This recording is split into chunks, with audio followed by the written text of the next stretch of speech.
Welcome to another Founder Wisdom Pod called Email Edition with Justin Chi. Justin is founder at Cold Email Hackers, cool guy. We're gonna discuss about cold email AI today, Clay, Persona, Apollo, and everything in between. This pod is presented by my podcasting company. It's called podfire.com. If you want to start, scale, be invited to podcasts like this one, you can Google my name, Charles Cormier, and you'll find podfire.com. Justin, welcome to the pods. Tell me a bit more about yourself and Yeah, cold email hackers. great to be here. Yeah, I'll start with Coding My Hackers, kind of how we started. And it's a pretty interesting story. I mean, it's always my sales pitch when I get on calls with prospects. But basically, the company was started. I used to work at ZoomInfo, and I was an SDR there, got promoted or whatever. But during my time as an SDR at ZoomInfo, I was just blasting out these cold emails. And this was when cold email was way easier, like 2021, 2022, right? Like it's gotten so much harder. But I was blasting these cold emails, getting a bunch of meetings. We were getting like 120 meetings a month, 100 meetings a month, that kind of stuff. And the way the company was started was a lot of the people I was reaching out to asked me to write cold emails for them. They were impressed with the kind of emails I was sending out. And it just kind of snowballed into what it is today. Like I've tried a bunch of different business ideas. Like I started a business when I was 18 and that business completely failed. So tried a bunch of stuff and this just kind of happened. So that's how we started with Cold Email Hackers. What are you doing nowadays? You charge 4.5K a month, I believe, to deploy high functioning AI cold email campaign. Do you? Yeah. And it's not always AI, right? Like we have some customers where we don't need AI. Like AI, I'll explain my process more as we go in this conversation. But the general process is I try to figure out your campaigns without AI first, right? We don't want to use that as like the first line of defense. We want to figure it out first without AI. And then we strap on the supercharger. Like we put on AI after to accelerate the results. In a lot of cases, we get like 20% better, 50% better, 2 to 3 times better, depending on the sort of client we're going after. But yeah, figure it out basically, and then use AI after to make it better. What tools do you use and how do you figure out product market fit? And you mean product market for my clients or for myself? Both. Okay, for myself, that is still work in progress. Like you understand, right? But it's mostly just thinking talking to customers, seeing if they can, because every client you bring on lead gen is very different. Seeing if they can explain their problem they solve to me. If they can't even explain it, if I don't really understand it, most times I won't take them on. Like if I don't understand what you sell, I won't take you on usually, right? As far as figuring out product market fit for my clients, it's it's a little tough, right? Like I mean, this, you run lead gen agency as well. It's just about how flexible they are with their offer. Like, are they willing to move things around? Have they done outbound before? If they've never done outbound before, how open are they to like feedback and stuff like that? How open are they to fixing their offer, etc.? So I would say it's two things, right? Like first, I'm not even gonna take you on if I don't understand what you're selling. And second is like, if you've never done outbound before, how much can we mess with the offer? How much can we mess with the targeting until we get this thing working? And if you have done outbound before and successful, that's great. I'm just going to come in and scale it up for you. Straightforward. So what offers are you seeing work very well nowadays for you and for your clients? Okay, so anything AI related, like I know AI is saturated, but people are still curious about AI. So I find anything AI related that solves, like, of course, solves a real business problem. Like in my case, it's lead generation. We have a client, they do recruiting, right? Like we're replacing recruiters with AI, like it's much cheaper. So that's an example there. Anything AI related, of course, your general like no-brainer offers. Like we have a cannabis payment processor in the US. I'm sure like you can't process cannabis legally. So we started working with them, and it's pretty straightforward. Like we'll give you $500 for wasting your time, and we can process credit cards for something that you normally can only take cash for. So just those two things, I would say. Yeah. Wow. Yeah, that's a good one.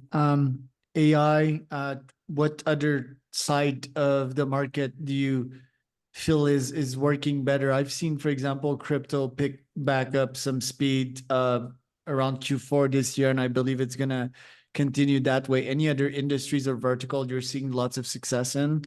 Yeah. Yeah. And I would say like I'll kind of go back to the last point. I'll talk about where I'm not having success in as well, where I haven't had success.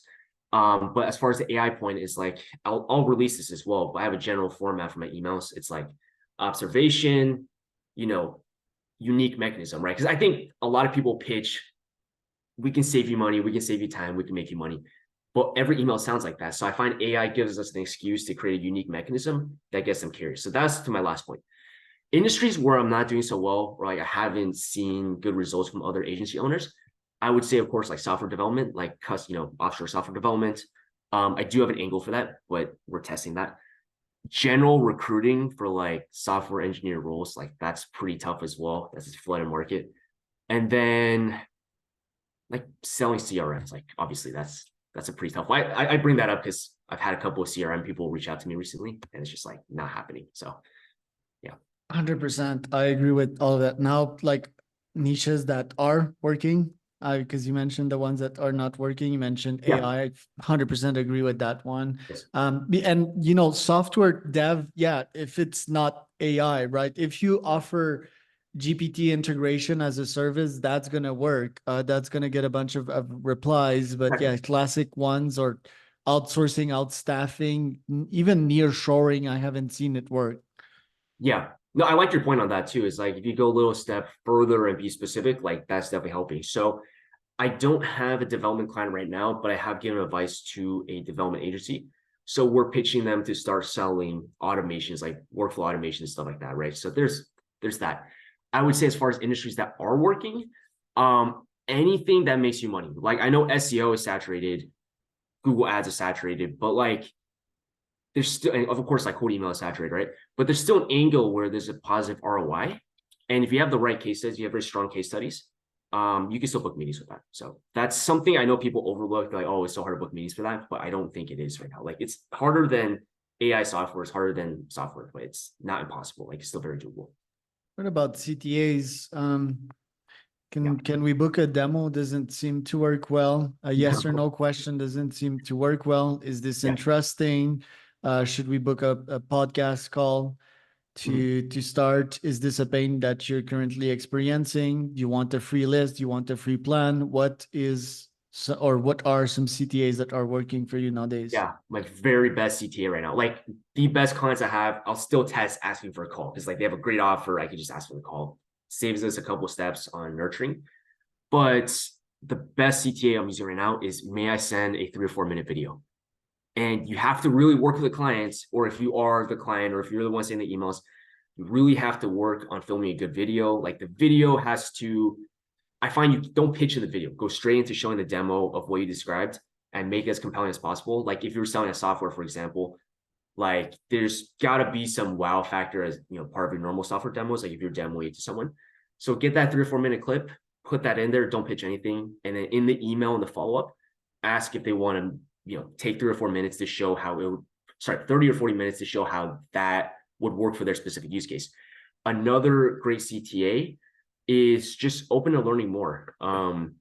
Very casual. If they want more information, they'll ask you, can you send me a one pager? If they want to meet, they'll ask to meet. But it's just not like, hey, do you want to meet on, this used to work in 2021.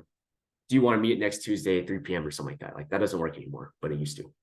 So on my side, it's the plan.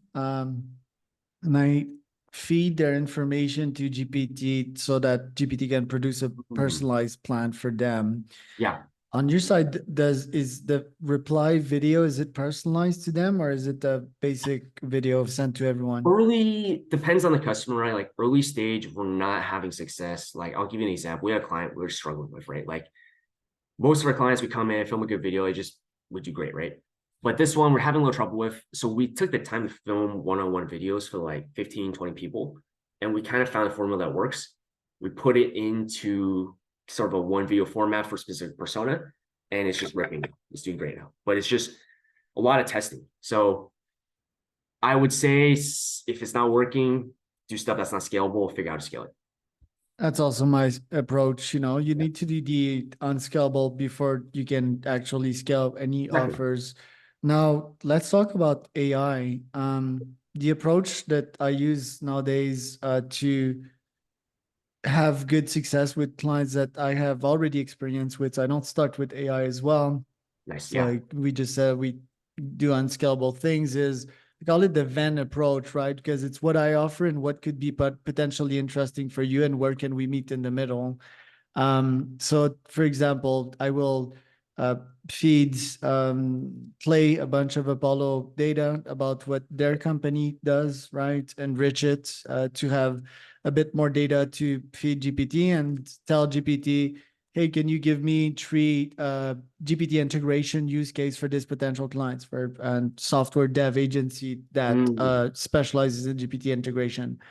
Sure. It will return like 1, 2, 3 use cases of Yeah. where this company could integrate GPT, and I'll send that at scale. And that Mhm. tends to get me a 5% plus positive reply rates. Not too bad for the effort that it requires. What are AI campaigns that you're deploying for yourself and for your clients on your side?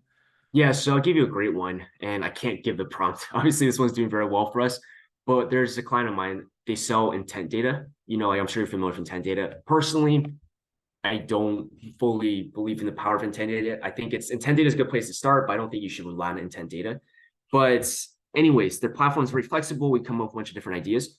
So we're in the same boat, right? Like you and me, we don't start with AI. What I did was I thought of companies that are hard book meetings for, right? Like design agencies, for example. So I go in Apollo, I search keywords, web design agency, and I wrote an email. I'm like, hey, we can help you find heads of marketing looking for website redesign services as an example. And I tried this for a bunch of different niches, right? Like SEO agencies.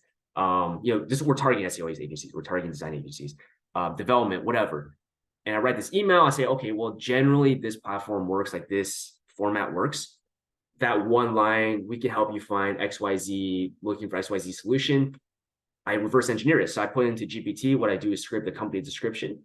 And then from the company description, I have a prompt. It says, condense this down. Tell me who this company is likely to be selling to, and tell me, condense in one word, the pain point they solve or the service they offer. And then I just write these lines at scale. And I don't have to sit here making like 10 different lists. And I think for me, that's the power of GPT as an agency, is like saving time on list segmentation.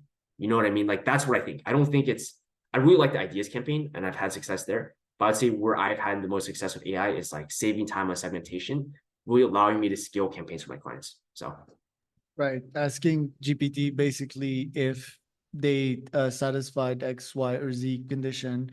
yes. Buying intent. As you know, Apollo has enriched their intent data now with Yeah. Bambora. They had lead sift not so long ago. Right. This is all determined by AI at what time of the year that does that company buy or that segment for XYZ reason, and they just crunch a bunch of data and try to make predictions. Why Right. don't you like buying intent that much? Yeah, I've worked at ZoomInfo and I've seen it work. I just feel like it's a little creepy. Like, this is just my opinion. I'm like, I mean, you use AI, you use triggers, right? Like we've talked about this before. It's something you can reference when you reach out to someone, right? Like someone posts a job or they mention something in job description, or I don't know, they increase their ad spend or something like that, or they have a bunch of negative reviews suddenly pop up. Like that's something you can reference when you reach out. Intent, I guess you could send a generic message, and I don't have the statistics to prove whether or not it is better. But it's just like I feel like it's just kind of shooting in the dark. I will forewarn, I haven't really used intent data that much. It's just my limited experience and my understanding of it. It's just like, hey, it's just it's not as effective as trigger-based outreach, in my opinion, just based on what I've tried and know. So There you go. Yeah, no, that's so trigger. We might refer to someone with a new job. We might refer to company hiring for X position. We might refer right. to company growing headcounts. What are some of your favorite triggers? Of course, like headcount, hiring for specific roles. Like I have like a recruiting software client, right? We look for people that have jobs with more than 200 applicants in a week. And then we just reach out and say, hey, we can help you filter them. That one's starting to do better. And then of course, like, for the intent data provider, we're saying like, hey, and they also have an email tool, right? Which I'm helping them build, but we just reach out and say, hey, like I see you're hiring for an SDR, like we can help make your existing sales team more efficient. And I can use Clay, whatever, analyze how many sales reps are on their team and then reference that number as well. So that's another angle. Do you reference that in your email, or do you find that a bit creepy? Hey, I saw that you're in the market for. It's a little creepy, and I only go that deep if nothing else works. Like, I think we're very similar, right? It's like I try not to use AI, I try not to use any of these crazy tag or triggers, whatever, if I can get away with it. because that's frankly makes it easier for me to scale, right? As an agency, as managing stuff. But yeah, we do go that deep if need. Like if nothing's working, we just go deeper and deeper and deeper until we find something that works. So Right. And talking about scaling, you charge 4.5K per month. So yeah, theoretically, you need around 10 clients to make more than your San Francisco software engineering friends on a yearly yeah. basis. What's your aim in terms of how many accounts slash clients Yeah. you want to manage on a yearly basis this year? And have you reached that? And what about next year? Yeah, so we've signed several the past 2-3 weeks. So I'll give you some background on my agency. Like when we first spoke, like you and I first spoke in January briefly, right? I was doing a pay per performance model, and I found that they just kind of attracted the wrong clients. It was really hard to make the right hires, like hard to scale properly and stuff like that, right? So I basically went and tore down my agency around August. Got down, I had like 11 customers I was doing work for on pay per performance basis, super hard to manage. We tore it down, and then I went down to 2 clients. Right now, we're back up to 7, and we're aiming. There's several on a wait list that they've already paid, and we're signing them on. Those guys will be ready in January, so we're aiming for like 15, 16 by end of Q1 next year. That's kind of my goal here, 15 or 16. And where can people find out more about you, Justin? Yeah, you go on my LinkedIn profile, Justin. You can look me up, Justin CHI, and then Cold Email Hackers, or you can go onto coldemailhackers.com. I will say, pricing model is always changing. We're always experimenting with stuff, so just be forewarned. 4,500 today.